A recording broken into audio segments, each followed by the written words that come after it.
सर्व अच्युत गोत्रे बंधू आणि भगिनी, त्याचप्रमाणे साधू संतांना दंडोत प्रणाम. सर्वज्ञ श्री चक्रप्रभूंनी या सृष्टीमध्ये अवतार घेतल्यानंतर या जीवाच्या हिताकारणे भल्या करणे या महाराष्ट्रात परिभ्रमण करत असताना अयोग्य जीवाला योग्य करण्यासाठी, ज्ञानाला प्रेमाला पात्र करण्यासाठी ज्या अनंत लीळा परमेश्वरांनी केलेल्या आहे, त्या लीळेतून आपल्याला जो परमेश्वरांनी बोध दिला, समज दिला, जाणीव करून दिली, ती आपल्या जीवनात उतरून अर्थात परमेश्वराबरोबरच हा जीवन प्रवास करत करत परमेश्वराला प्राप्त करण्याचा आपण प्रयत्न करत आहोत. परमेश्वर बीडला आहे आता, आणि बीडलाच आपण ज्या पवित्याचं प्रमाण घेऊन आजही आपण स्थानावरती साधू संतांना पवित्र करतो, त्या पवित्याची लीळा आहे. परंतु हे जे सर्व भक्त आहे, या सर्व भक्तांनी परमेश्वराला पवित्र केलं, त्यांना कोणालाही बोध नाही. बाईसांना प्रेमदान आहे, बाईसा समाजव्यवस्था सांभाळते, आणि हे जे मंडळी आहे, हे जे सद्भक्त आहे, हे सर्व आपल्या भाषेमध्ये अन्य आहे, म्हणजे बोध नाही त्यांना.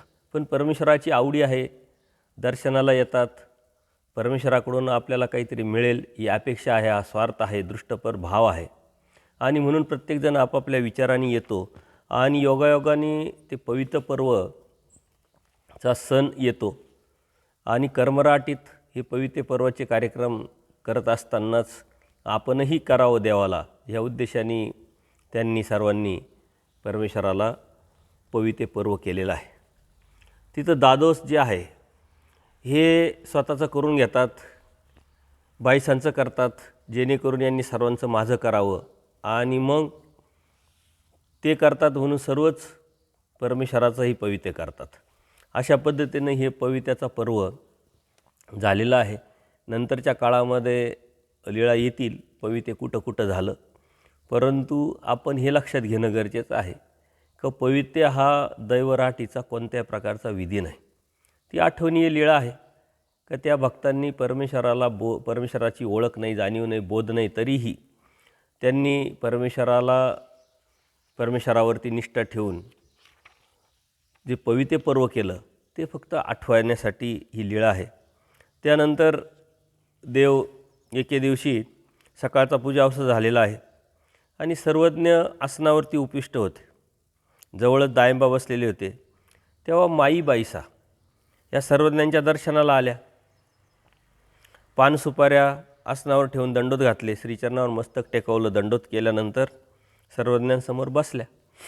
सर्वज्ञांची श्रीमूर्त पाहण्यासाठी त्या अत्यंत सुंदर अशी श्रीमूर्त अवलोकित समोरच बसल्यानंतर तिचं जे वर्णन आलेलं आहे, ते तिचे जे दात होते ते पर्वतासारखे, नांगराच्या फाळासारखे दात होते. त्यावर वेखंडासारखं किटण चढलेलं होतं. उलट्या मडक्यासारखं तिचं डोकं. अर्थात ती जी आपण स्त्रीकडं बघण्याचा दृष्टिकोन असतो, तिच्यामध्ये कोणत्या प्रकारचं ते सौंदर्य नव्हतं. थोडंसं वेडंवाकडं, त्याच्यात अस्वच्छता, अशा पद्धतीनं ती स्त्री देवापुढं आलेली आहे. देवाला देवपूजा केल्यानंतर, दंडोत घातल्यानंतर ती माईबाईसा देवाच्या समोर बसलेली आहे, आणि तिची काही कणव असेल पूर्वश्रमाची, पूर्वकर्माची, परमेश्वराने ज्या लीळा केल्या त्या लीळेच्या माध्यमातून तिचं कर्म नासवण्याचं काम परमेश्वर करून तिला एक चांगलं शरीर देतात. श्रीकृष्ण महाराजांनीसुद्धा कुजबा नावाची जी भक्त होती, तिला काही वेद नव्हता, बोध नव्हता, परंतु त्या कुजबेचं शरीर अत्यंत भेडब होतं. वाकडी चालणं, तिला कोणत्याही प्रकारचं हे नाही. परंतु ज्यावेळेस परमेश्वराची तिची भेट झाली, त्यावेळेस परमेश्वराने तिला हनवटीला धरलं आणि पूर्ण उभं केलं आणि सौंदर्य बहाल केलं. तर त्याच्या जीवाची कणव असते, परंतु ती आतमध्ये पोळ असते, दुःख असतं, ते फक्त परमेश्वरच जाणू शकतात. आणि देव तिला म्हणतात, बाई तुम्ही नवऱ्याला आवडता का म्हणले. आता अशी परिस्थिती आहे, तुम्ही दिसता कसे, राहता कसे, वागता कसे, आणि त्यात तुम्ही नवऱ्याला आवडता का. सर्व लोक बसलेले आहे, भक्त बसलेले आहे. त्या म्हणल्या, हो जी. सर्वज्ञ म्हणे, ते कसं काय. तीसुद्धा म्हणते, हो मी नवऱ्याला आवडते. म्हणे, कसं काय आवडतं, का आवडतात तुम्ही. तर काय जी म्हणे, नवऱ्याला एवढी आवडते, मी जणू काही त्यांचा जीव की प्राण आहे म्हटले. आणि मग ती वर्णन करायला लागते का ते कोरडं कोरडं खातात, तेल तूप मला खाऊ घालतात म्हणले, चांगलं जेवण, चांगलं वस्त्र, जे ते आहे उणपुरं ते फक्त माझ्यासाठीच, आणि जे पूर्ण उरलेलं जे आहे ते स्वतःसाठी वापरतात. सर म्हणले वा वा, तर तुम्ही मग सौभाग्य आहात म्हणले. आपणही एखाद्याला म्हणतो की अरे असं आहे का, मग तुम्ही सौभाग्यवान आहेत, हे कोणालाही भेटत नाही, हे कोणालाही कळत नाही, समजत नाही, तुम्हाला कळालं, तुम्ही भाग्यवान आहात. तसं देवाने सुद्धा सांगितलं तुम्ही सौभाग्यशाली आहात, तर तुम्हाला सौभाग्य मानावं लागेल म्हटले. त्या म्हणाल्या तसेच जी दुभती गाय आहे म्हटले, तिचं जे दूध आहे ती आम्हाला गाडगाभर दूध देतात म्हणले, स्वतः मात्र ताक जेवतात आणि मला दूध देतात. सर्व म्हणले अरे वा, तर मग तुम्हाला सौभाग्याचं गाडगं म्हणावं म्हटले. देवस्तुती करताय, ती वर्णन करते सर्वज्ञान, त्यांचं प्रासादिक नाव मग त्या दिवसापासून सौभाग्यबाईसा ह्याच नाव ठेवलं आणि सर्व लोकसुद्धा तिला सौभाग्यबाईच म्हणायला लागले, सौभाग्यबाईच म्हणायला लागले. म्हणजे परमेश्वराने सौभाग्य म्हणावं हे त्या जीवाचं किती मोठेपण आहे, परंतु त्या इथपर्यंत येण्यासाठी तिने कितीतरी खस्तान, कितीतरी दुःखन, कितीतरी नरक भोगलेले आहे. आपणही सौभाग्यशाली आहेत, कारण आपल्याला परमेश्वर कळाला आहे, समजला आहे, बोध झाला आहे, जाणीव झाली आहे. भक्ती का करायची, कशासाठी करायची, सृष्टी का निर्माण केली, कोणी केली, परमेश्वर कोण, आणि आपण आलो आहे कसं प्रवास करत आलेलो आहे, आणि आता आपल्याला बोधाद्वारे काय करायचं याची जाणीव आपल्याला झाली. म्हणून परमेश्वर म्हणतात तुम्ही सौभाग्यशील आहात, भाग्यवान आहात, परंतु ते आपल्याला ते कळालं पाहिजे, आपल्याला ती जाणीव झाली पाहिजे. परमेश्वरांनी ह्या माध्यमातून, ह्या लीळेच्या माध्यमातून त्या सोगामाबाईसाचं जे आहे ते सौभाग्य जिवंत दिलंच, पुढे जाऊन तिला कितीतरी सौंदर्य बहाल देव करतील, कितीतरी भाग्य तिला देव करतील, कारण तिचं हे सारं जे कर्म आहे चुकीचं ते सर्व आता देव काढून टाकताय. तिने ते जोडलेलं आहे, इथपर्यंत येण्याचा तो प्रवास अत्यंत तिचा खडतर आहे, परंतु परमेश्वराची लीळा आगाध आहे, तिची कणव आहे, तिची जोड आहे, आणि परमेश्वर दयाळू माळू कृपाळू असल्यामुळं तिनं कोणत्याही प्रकारचं आडवेडं न घेता, कोणत्या प्रकारची लाज न ठेवता जे आहे ते सर्व सांगितलेलं आहे. त्याच्यामुळं तिचं जे स्पष्टता आहे किंवा मोकळेपण आहे हे परमेश्वराला भावलं आणि त्यांना सौभाग्य नाव ठेवलं. आता दायंबा जे आहे ही परमेश्वराच्या सन्निधानात असलेली दायंबा ही चेष्टेखोर आहे. थोडेसे वय कमी असल्यामुळं गमती जमती त्यांना काही खूप जास्त ओळखच झाली पाहिजे असं काही नाही आहे. म्हणजे वातावरण हलकं फुलकं ठेवण्याचं काम हे दायंबा करतात. आता ते स्वतः समोर शेजारीच बसलेले आहे आणि ते अचानक हसायला लागले आणि त्या सौभागाबाई आता थोड्याशा वयस्कर असल्यामुळं त्यांची ते चेष्टा करायला लागले. आया माझ्या सौभाग्यबाई म्हणले, माझ्या सौभ्या म्हटले, वा वा सौभाग्याचं गाडगं म्हटले, असं ते हसायला लागले. आता ती सौभागाबाई होती ती त्याला म्हणते अरे गप्प बैस म्हटले, परंतु तो काही गप्प राहत नव्हता आणि तो तिला चिडवतच होता. तर ती आता सर्वज्ञांकडंच देवाकडंच तक्रार घेऊन आली की जे हा भोजा मला हसत आहे म्हटले, त्याला आडवा, त्याला थांबवा म्हटले. तर सर्वज्ञसुद्धा म्हणतात सौभाग्य हो, काय हसताय, तुम्हाला काय म्हणताय ते सांगा तरी म्हटले. जी न जाणो काय काय म्हणत आहे म्हणले, चेष्टा मस्करी करतोय, काही बडबड करतोय म्हटले. सर्वजण म्हणले भोजा काय म्हणत आहात तुम्ही. आणि मग दायंबासुद्धा बडबड करायला लागले का म्हणे असं म्हणतो ही सौभाग्याचं गाडगं असं तसं जे बी आहे ते. आणि ही अर्थात तिला तो चिडवतो आहे आणि त्या चिडवण्यातून ती मात्र काही चिडत नाही, ती अत्यंत नैसर्गिकरित्या परमेश्वराच्या समोर बसलेली आहे. अत्यंत लहान बालकाप्रमाणे परमेश्वराकडे तक्रार करते आहे की याला काहीतरी समजावं, हा माझी चेष्टा करतो आहे. आणि हाही गप्प बसलेला नाही आहे. सर्वजण म्हणले गप्प राहा हो भोज्या, सौभागाला हसू नका म्हणले, थट्टा मस्करी करू नका म्हटले. आणि तरीही तो काही दायंबा जी न हसणं आम्हाला शक्यच होत नाही. दायंबा काय म्हणतो, मला हसणं थांबवणं हे शक्य नाही. आणि एखाद्याचा स्वभाव असतो, हसरा स्वभाव असतो, तो छोट्या छोट्या गोष्टीतून हसत राहतात आणि त्या हसण्यातून त्यांचा तो एक स्वभाव झालेला असतो. तसं दायंबा त्यांना थोडं पण सांगतात, पण ज्ञाने रावश्य भोगिता दरी दरडी पडे. म्हणजे ज्ञान नसताना जर तुम्ही एखाद्या चेष्टा मस्करी केली आणि यदा कदाचित त्यांना जर द्वेष निर्माण झाला, राग निर्माण झाला, तर त्यातून काहीही होऊ शकतं, तुम्ही नरक जोडू शकता. त्याच्यामुळे ह्या ज्या गोष्टी आहे अशा आपण केल्या नाही पाहिजे. कोणाची चेष्टा मस्करी, चार लोकांमध्ये बोलणं, त्याचं जे अवगुण आहे, एखाद्याचा हात नसतो, एखाद्याचा पाय नसतो, एखाद्याचं काहीतरी वेगळं अवयवाच्या अनुषंगाने थोडंसं त्याला त्याच्या पूर्वकर्मानुसार त्याला भेटलेलं असतं, तर त्यावरती व्यंगात्मक चित्रण, व्यंगात्मक बोलणं, व्यंगात्मक चेष्टा मस्करी आपण कधी करू नये.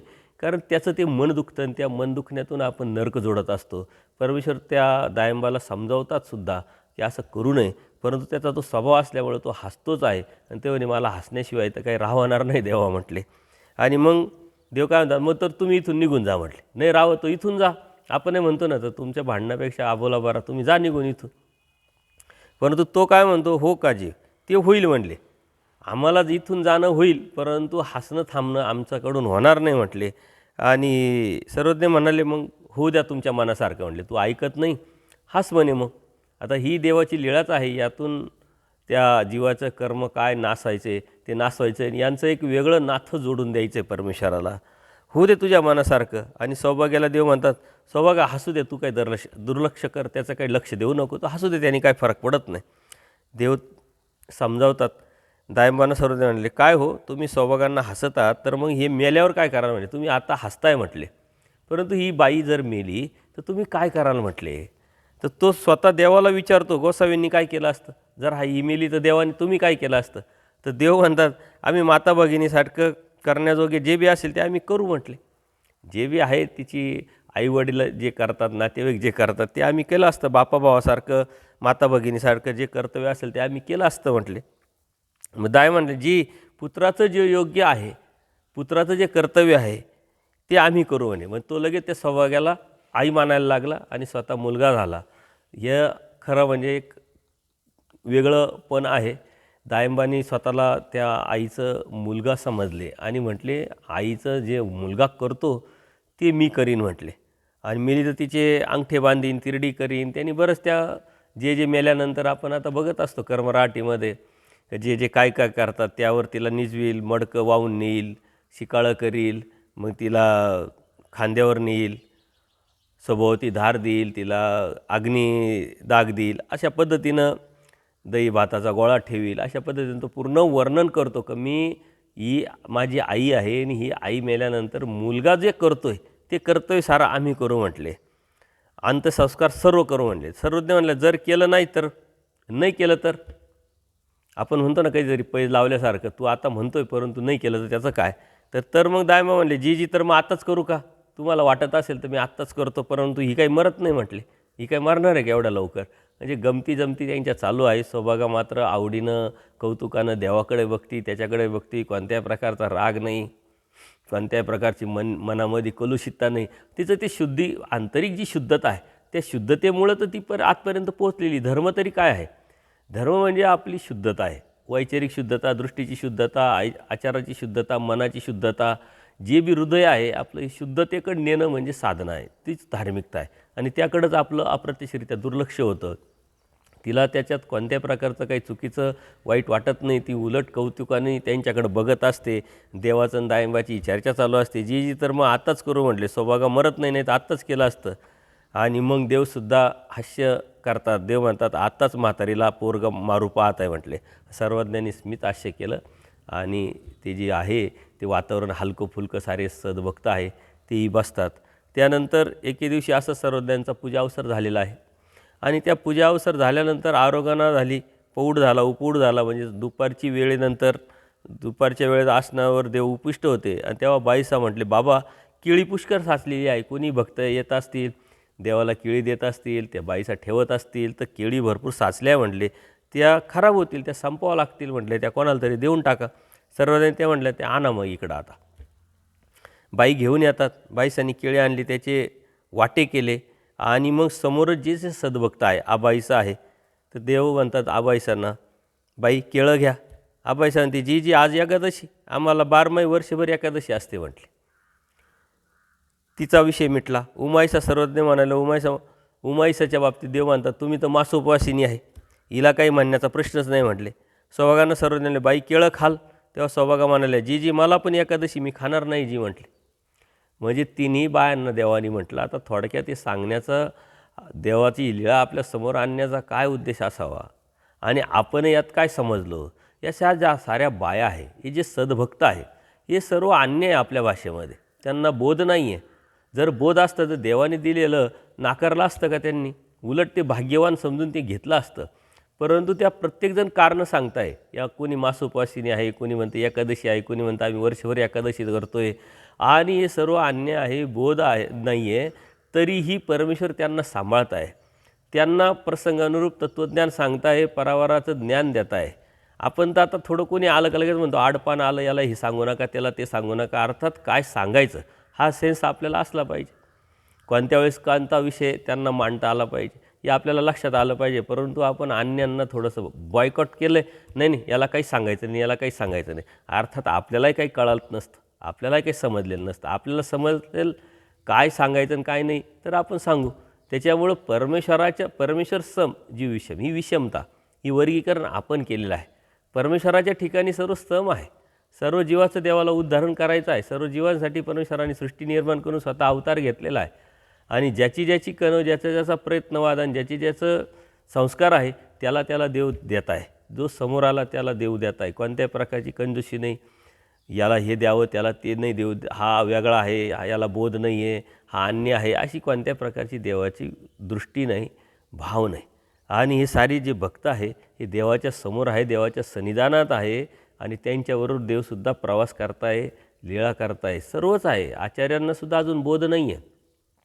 हे या बाईसा सोडून बाकीचे जे सर्व सद्भक्त यांना कोणालाही अजून बोध नाही आहे. आता सर्वच केळं त्यांनी नाकारले, सर्वज्ञ मौन राहिले. आता सर्वज्ञांना नाविलाज झाला. परंतु पुढची लीळा अत्यंत महत्त्वाची आहे. थोडा वेळ गेल्यानंतर सौभागांना लागली भूक. आता ही भूक लागली म्हणजे परमेश्वराची लीळा आहे. त्या बाईसांजवळ आल्या आणि म्हणू लागल्या, बाई मला देव म्हणत होते केळं खाल.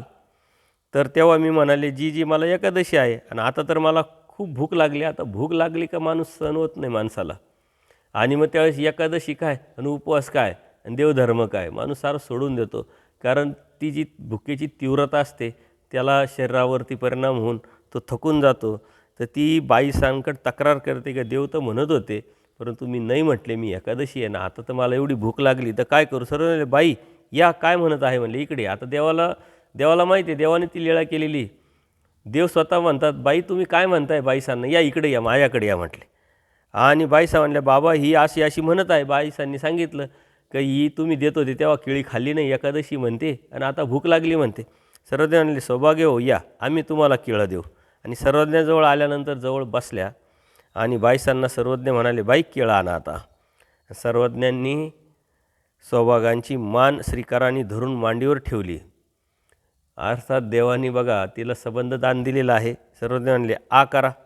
त्याने जी सर्वज्ञ म्हणले चांगला आ करा. म्हणले देवाने तिच्या हातात केळं नाही दिलेले, तिला आ करायला लावलेलं आहे. स्वतः श्रीकारांनी केळं सोलून तिला खाऊ घालताय. त्या आ करायच्या सर्वज्ञ केळं सोलायचे आणि मोठ्या वाटीत साखरेत घोळून त्यांच्या तोंडाकडे दाखवायचे आणि श्रीमुखात घालायचे. म्हणजे आपण लहान मुलाला कधीतरी फसवतो बघा, खा खा म्हणतात आणि त्याने आ केलं का आपणच खाऊन टाकायचं. तसं देव तिच्याबरोबर ती चेष्टा करताय, त्या केळं तिला दाखवण्याचा प्रयत्न करताय आणि स्वतःच खाताय. एकदा म्हणते काय अर्थ, काय फसवता म्हणे. नाही ग आई मला फसवता म्हणले. तर त्या म्हणायच्या मला का फसवता देवा. ती हसायची, सारे हसायचे. पुन्हा म्हणायच्या. सर्वज्ञांनी असे 2-4 वेळा केलं. 2-3 वेळा केल्यानंतर मात्र पुन्हा सर्वज्ञ म्हणले हा करा आता, चांगला मोठा हा करा म्हटले. आणि मग तिला लक्षात आलं. ती म्हणते नाही ग बाई आपण केळे आरोगाना करीत आहात आणि आई मला फसवत आहात म्हणले देव, त्याच्यामुळे मी आता काय करत नाही. मग त्यांनी मांडीवरून आपलं डोकं उचललं आणि म्हणाले आता नाही खेळणार, आता नाही करणार, तू आता चल काय हरकत नाही.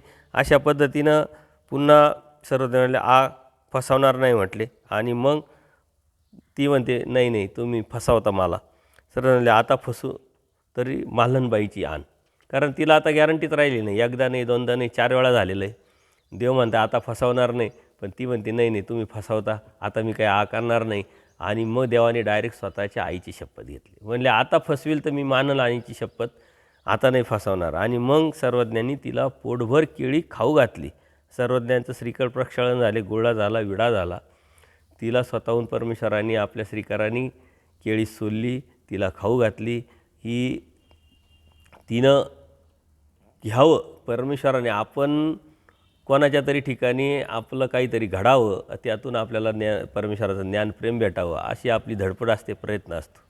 ज्ञानी याच्या ठिकाणी, चर्यावंताच्या ठिकाणी, मग नंतर परमेश्वराच्या ठिकाणी ज्ञानप्रेमाचं जे दातृत्व आहे परमेश्वर या भजनातूनच करतात. इथं वेगळं उलटं झालेलं आहे. परमेश्वराने त्या जीवाला खाऊ घातलेलं आहे आणि ती खरंच सौभाग्यवान आहे. परमेश्वराने जे तिला प्रासादिक नाव ठेवलं आहे त्या नावालासुद्धा ती शोभते, कारण तिची त्या पद्धतीची कणव असते. आता शेजारी साऱ्या भक्त लोक आहे आणि ते पाहत आहे, परंतु परमेश्वराने फक्त तिलाच खाऊ घातलं. परत दुसरं कोणाला म्हटले नाही का तुम्ही घेता का, तुम्हाला भूक लागली का, आणि कोणाला भूक पण लावू दिली नाही. आता हिला भूक लागली, अर्थात परमेश्वराची ती लीळा आहे. सर्वांना तर उपवास होता, सर्वांनाच कोणी एकादशी धरलेलं होतं, कोणी प्रवृत्ती मार्गाचा साधना करत होत्या. अर्थात त्यांना कोणालाच भूक लागली नाही, हिलाच भूक लागली आणि देवाने ती लीळा हिच्याबरोबरच केलेली आहे. रात्री आबाईसा उमाईसा निद्रास्थानावर गेल्या.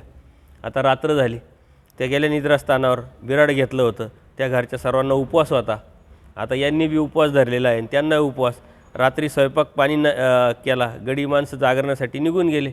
आता ज्या ठिकाणी ते थांबले होते त्यांना उपवास होता, म्हणून फक्त गडी माणसांसाठी स्वयंपाक केला, ते निघून गेले. घरातील बाकीचे सगळे निजले. आता आमाईसा आणि उबाईसा स्वयंपाक घरात निजल्या. रात्रीचा 1:30 प्रहर निघून गेला, म्हणजे 10, 10:30, 11ची वेळ होती आणि त्यांनाही भूक लागली. इतक्या भूक लागले का त्या पिढा असंही होऊ लागल्या. आबाईसा उठल्या, त्या उमाईसाला म्हणल्या, उमे मला तर फार भूक लागली म्हटले. 12 महिने एकादशी केल्या, कधीही मला असा त्रास झाला नाही. एक वेळचंच मी जेवण करायचे आणि त्या पद्धतीनं मला कोणत्या प्रकारचा 10 दिवसाचा उपवास धरला, द्वादशीचा उपवास धरला. तिनं ते सर्व सांगितलं की मी आत्तापर्यंत पूर्ण 10 दिवस धरले, 15 दिवस धरले, हा उपवास केला, तो उपवास केला, परंतु कधीही मला पीडा अशी झाली नाही, कधीही मला त्रास लागला नाही, कधीही मला भूक लागली नाही, पीडा कधी झाली नाही म्हटले. उमाईसा गप्पच होते. आता तिलाही भूक लागलेली, ती कोणाला सांगणार? ती हिला सांगते, ही तिला सांगते. आणि मग आबाईसा रागवून म्हणले, उमे ये बरं, मला फार पीडा होत आहे म्हटले. मग उमाईसा उठल्या, डेऱ्यातला भात काढला. आता तिथला जो भात होता, देव त्यांना केळं देत होते, ते घेतले नाही. त्यांनी कारणं सांगितले आणि इथं आल्यानंतर एवढी भूक लागली. त्यांचा जो उष्टा नाश्ता जो घरामध्ये, तिथं त्या किचनमध्येच झोपलेल्या होत्या स्वयंपाकघरात, त्यामुळे तिथं भात होता. त्या भात कांदाची पेज घेतली, भातावर शिंपून आबाईसांना मुटकुळ्या करून दिला. मग आणि आबाईसांनी तो खाल्ला, पाण्याने चूळ भरली, त्यामुळे त्यांना पीडा नाहीशी झाली. म्हणजे तो रात्री 10:30, 11, 12ला त्यांना तो आबाईसांनी उमाईसाला भात दिला आणि मग त्या निजल्या. थोड्या वेळाने उमाईसांना तशीच पीडा होऊ लागली. आता परत डबल उमाईसाला पीडा व्हायला लागली. आबे मलाही तशीच पीडा व्हायला लागली. म्हणजे आता एकीचं झालं, आता ही दुसरीचं. आबाईसांनी तो खाल्ला, आता उमाईसाला त्रास झाला. उमाईसांनी आबाईसाला दिला होता, तर दोघींना ती बी सांगायला लागली, आता मी इतकी मासोपवास केले, एक व्रत केलं, परंतु कधीही मला अशी पीडा कधीच झाली नाही. उमाईसाही आबाईसांना सांगायला लागली तिच्यासारखंच. आणि नावीलाज झाला. सकाळीच दोघीजणी सर्वज्ञांच्या दर्शनाला आल्या, उठल्या, देवाच्या दर्शनाला आल्या. त्यांच्या लक्षात आलं काहीतरी गडबड आहे. तेव्हा सर्वज्ञांनी दंत धावनच चाललं होतं, गुळणं झाला होता, म्हणजे फ्रेश व्हायचं काम चालू होतं देवाचं. आणि मग कालच्या उपवासाचं पारणं करणाऱ्या बाया अचानक भुकेने व्याकुळ झाल्यात. भिक्षेची वेळ झाली की उशीर झाला म्हटले. देवाला आता सर्व माहिती आहे, त्यांनी काही सांगितलेलं नाही येऊन, पण आल्याबरोबर देव स्वतःहूनच म्हणतात, उपवास काल करत होते तुम्ही, अजून तुमचं पारणं फिटलं नाही, म्हणजे अर्थात उपवास सुटला नाही आणि रात्री तर भुकेनेच व्याकुळ झाल्या म्हणे तुम्ही. आणि मग आबाईसा म्हणले, कसली वेळ जी? आता त्यांना असं वाटतं की देवाला कसं काय माहिती, याचा काहीच विचार नाही केला आणि त्यांनी कळत न कळत असं दाखवलं की तसं काही झालंच नाही. म्हणली कसली वेळ? मागील सगळं सांगितलं. मग झोप आली जी, तर मग तिनं नाविलाज झाला आणि मग सर्व काही सांगून टाकलं देवाला, का देवा आजपर्यंत आम्ही कितीतरी उपवास धरले, कधी त्रास झाला नाही, पण रात्री आबाईसाला त्रास झाला. उमाईसा म्हणते, मग मी तिला हे दिलं, मी झोपल्यानंतर मलाही त्रास झाला, आम्हाला त्याचा आता आणि भीती निर्माण झाली त्यांना. बाकी भूक लागली, खाल्लं, हा विषय मिटला, परंतु देवाकडे येण्याचा उद्देश त्यांचा काय आहे की आम्हाला आजपर्यंत कधी त्रास झाला नाही ना, आम्ही कधी असं आधीमध्ये काही खाल्लं नाही. जोपर्यंत ते पूर्ण होत नाही तोपर्यंत ते व्रत पूर्ण केलं. परंतु आज काय झालं की आम्हाला ती भूक लागल्यामुळं आम्ही भात खाल्ला, मग आता आम्हाला दोष लागला का? या दोषात तर आपणही अडकलेलो आहे. दोषाचं भूत आपल्या डोक्यात घुसलेलं आहे. बोललं तरी दोष लागेल, खाल्लं तरी दोष लागेल, इकडे गेलं तर दोष, तिकडे गेलं तर दोष. हे सारं अज्ञानवश आहे. अर्थात परमेश्वरांनी देहावधीचे आणि क्रियावधीचे 2 दोष सांगितलेले आहे आणि त्यालाही शेवटपर्यंत प्रायश्चित्ताची उर दिलेली आहे. परंतु ते दोष कोणते काय हे आपण समजून घेतले पाहिजे. नुसतं इकडं बोलल्याने, तिकडं गेल्याने, इकडं आल्याने दोष लागत नसतात. परंतु हे दोषाचं भूत आपल्या डोक्यात घुसलं आहे या अर्थात हा अन्यराटीचा धर्म आहे आणि अन्यराटीच्या डोक्यामध्ये, लोकांच्या डोक्यामध्ये इकडं गेलं तर पाप लागेल, तिकडे गेलं तर पाप लागेल, त्या भुईटीपोटीच परमेश्वराची धार्मिकता ते येऊ करू शकत नाही आणि कोणते तरी ऋतुवैकल्य करत राहतात. आता हे ऋतुवैकल्य त्यांनी केलं, त्यांचा उपवास अचानक सुटला आणि त्यांनाही तीच भीती निर्माण झाली. देवाकडे ते येतात, ते म्हणतात, बाई आम्हाला देव म्हणता आम्हाला दोष लागेल का देवा?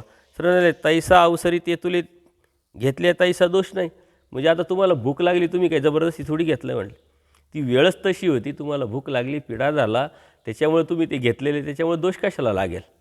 वेळ काळ परिस्थितीनुरूप तो प्रसंग जर आला, त्या प्रसंगानुरूप आपण एखादी कृती केली, क्रिया केली, तर त्यांनी काही दोष नाही. हां, दोष कधी लागेल? कारण नसताना, जबरदस्ती असताना. एखाद्याला आपण नालायक म्हटला पण तो नालायक नाही आहे आणि मग दोष लागेल.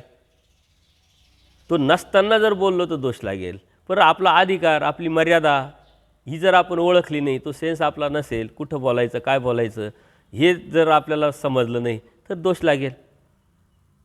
आपली मर्यादा आपण ओळखली, आपली योग्यता, पात्रता आपण ओळखली, समोरची व्यक्ती कोण आहे, काय आहे ते आपण ओळखलं, जर आपला असेल जवळचा, त्याला आपण त्याचा सुधारवण्याच्या उद्देशाने जर आपण बोललो तर दोष लागेल नाही. दोष दाखवणे आणि दोष पाहणे याच्यात नेमका दोन फरक आहे.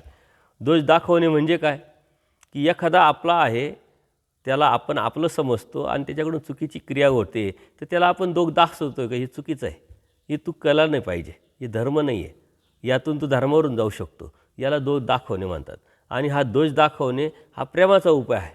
पण दोष पाहणे म्हणजे काय, की त्याचं आपण बघितलं आहे पण त्याला न सांगता दुसऱ्यांना सांगत सुटलो, म्हणजे अर्थात त्याची बदनामी करायला लागलो, याला दोष पाहणे म्हणतात. आणि या दोष पाहण्याला दोष लागतो, दोष दाखवण्याला दोष लागत नाही. आपलेपणाने जेव्हा आपण एखाद्याला सांगतो त्याचा काय दोष आहे. आणि म्हणून ह्या ज्या गोष्टी आहे या अत्यंत महत्त्वाच्या आहे, आपण समजून घेतल्या पाहिजे. तर आपण दोष दाखवले पाहिजे, दोष पाहिले नाही पाहिजे. दोष दाखवा तो प्रेमाचा उपाय, दोष पहा हा नरकाचा उपाय. आता हे आपल्या वृत्तीवर ठरलेलं असतं, आपल्या प्रवृत्तीवर ते ठरलेलं असतं. भुकेची पीडा शेमेल तेवढे मूठभर घ्यावं म्हटले. जर भूक लागली म्हटले, जर स्वस्थताच नाही आहे, तुम्ही जेवी करणारे, तुम्हाला भूक लागली, तुम्ही स्मरण करू शकत नाही, सकाळी उठू शकत नाही, कोणत्या प्रकारचा विधी करू शकत नाही, झोपू शकत नाही, कोणता नित्यनिमित्त विधी करू शकत नाही, आणि मग विनाकारण ते उपवास ठेवून त्या गोष्टीला काय अर्थ आहे.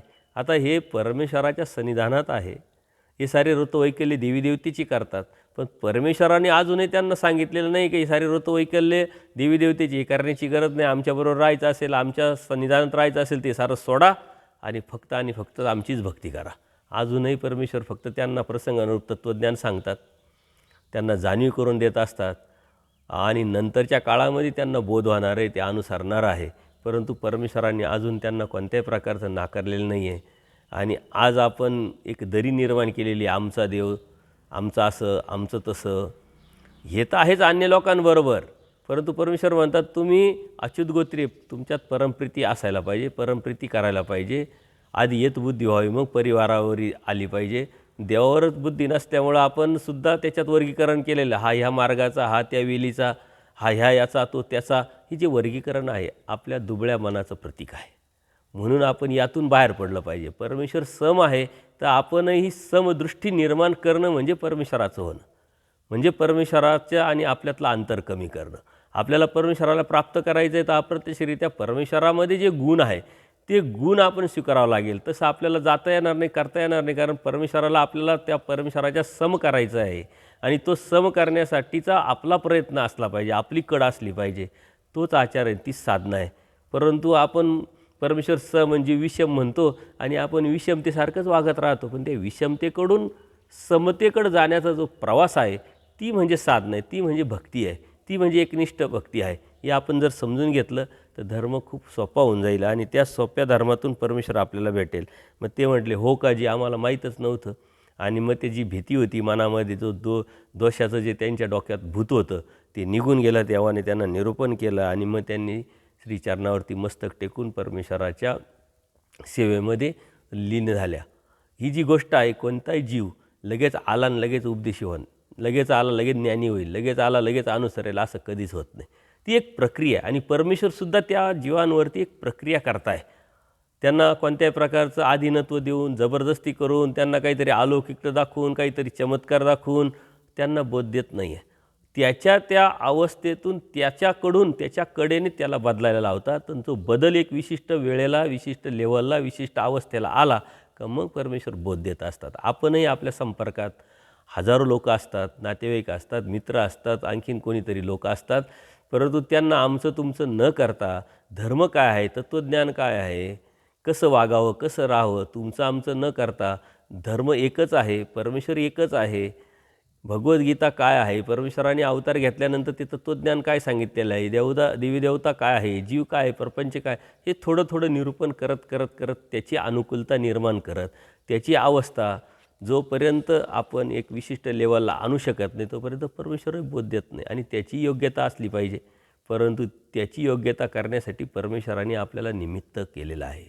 तो आपल्या संपर्कात आला याचा अर्थ परमेश्वराने आपल्याला ती संधी दिलेली आहे, परंतु ती संधी आपल्याला न समजता आपण तुमचं आमचं करतो आणि त्याला धर्मापासून अर्थात दूर ठेवतो आहे आणि त्याच्या त्या परमेश्वराच्या धर्माच्या दूर ठेवण्याच्या विधीला आपण कारण ठरतो आहे, म्हणजे तो दोष आपण अंगवत राहतो. म्हणून परमेश्वराचा धर्म काय आहे हा पहिला आपण समजला पाहिजे, तो समजून उमजून आपल्या जीवनात आपण उतरावला पाहिजे आणि आपल्या जीवनात उतरवल्यानंतर त्या अनुभूतीतून त्या प्रचितीतून आपण इतरांना अप्रत्यक्षरित्या सांगितला पाहिजे, दाखवला पाहिजे, तेव्हाच परमेश्वरही आपल्याला भेटेल आणि त्यांच्या धर्माला आपल्याला निमित्त परमेश्वर करतील.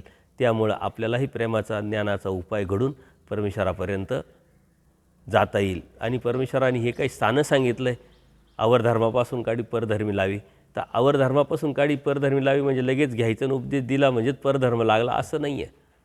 जो धर्मावर पडलेला आहे, जो उपदेशी असेल, तो अभ्यास करत नसेल, त्यालाही जो अन्य आहे त्याला अनुकूलता निर्माण करणं, त्यासाठी सर्वात पहिले म्हणजे आपण तयार होणं.